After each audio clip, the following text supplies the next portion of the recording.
yung estatwa na sinasabi nagagalaw. Ayun o, sa taas. Ay pagpatak ng alas 12. Oo, kasi nga. Ayun yung nagsisigalaw dyan. Parang napanood ko na sa TV yun eh. Ayun yun o. Oo tama, yung may ikot yung mga yun o.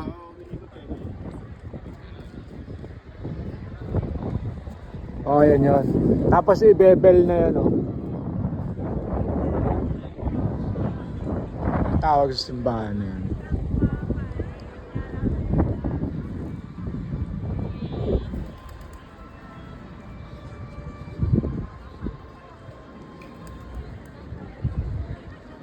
Alauna na eh.